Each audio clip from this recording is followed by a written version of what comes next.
Bismillahirrahmanirrahim. Kaum muslimin dan muslimat yang dirahmati Allah Subhanahu wa taala. Istiqamah merupakan kunci kebahagiaan yang didambakan oleh setiap insan yang beriman. Oleh karena itu, setiap kaum muslimin tentu tidak mau kehilangan istiqamah, sebagaimana mereka tidak mau kebahagiaan yang mereka dambakan itu luput dari jangkauannya. Untuk itu, kita perlu mengetahui hal-hal yang bisa menghilangkan sikap istiqamah dari seseorang agar kita bisa menghindarinya. Yang pertama adalah kekafiran, syirik, murtad, dan kemunafikan. Istiqamah dimaknai dengan beberapa makna oleh ulama salaf. Di antaranya adalah tauhid.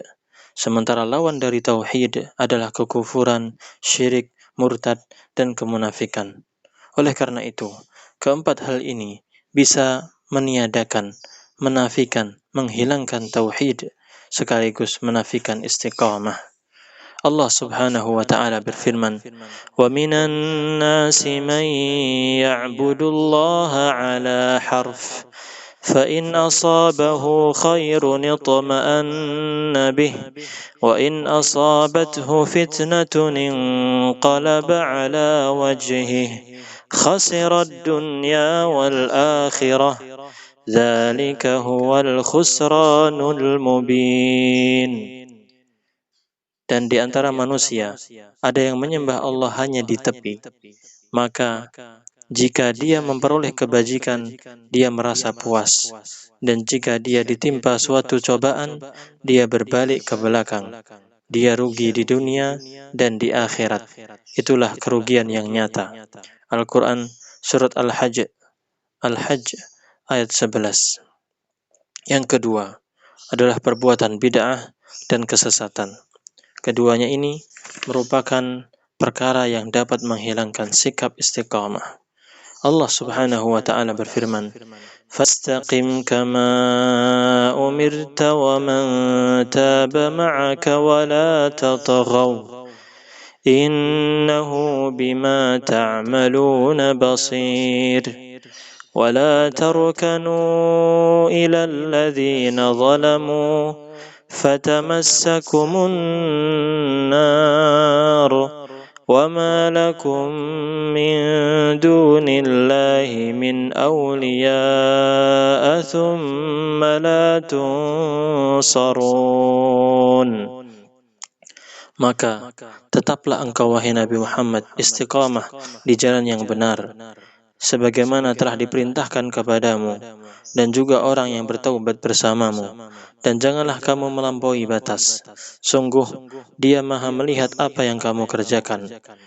Dan janganlah kamu cenderung kepada orang-orang yang zalim, yang menyebabkan kamu disentuh api neraka, sedangkan kamu tidak mempunyai seorang penolong pun selain Allah, sehingga kamu tidak akan diberikan pertolongan. Al-Quran Surat Hud ayat 112 sampai 113.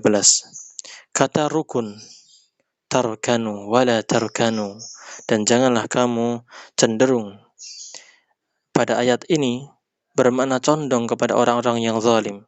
Sedangkan perbuatan zalim bisa berbentuk kekafiran.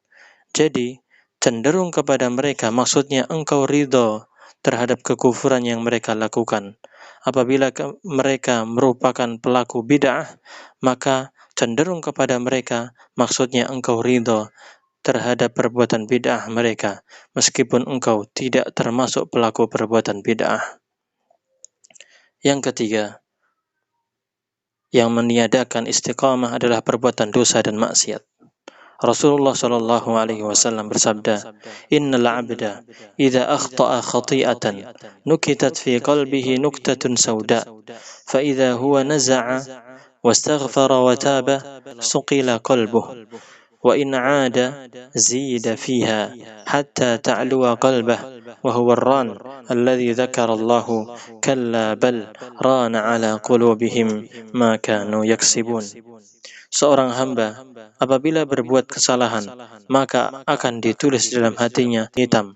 Dan apabila dia bertaubat, meminta ampun kepada Allah, maka akan bersih hatinya. Dan apabila dia kembali berbuat dosa, maka akan ditambah noktah hitam tersebut, sehingga noktah-noktah hitam itu menguasai dan menutupi hatinya. Itulah yang disebutkan oleh Allah Subhanahu wa taala dalam Al-Qur'an, sekali-kali tidak. Bahkan apa yang telah ia usahakan itu telah menutupi hati mereka. Al-Quran Surat Al-Mutaffifin ayat 14. Hadis ini hasan, diriwayatkan oleh Imam At-Tirmidzi, Ibnu Majah, Imam Ahmad, dan yang lainnya dari sahabat Abu Hurairah radhiyallahu anhu.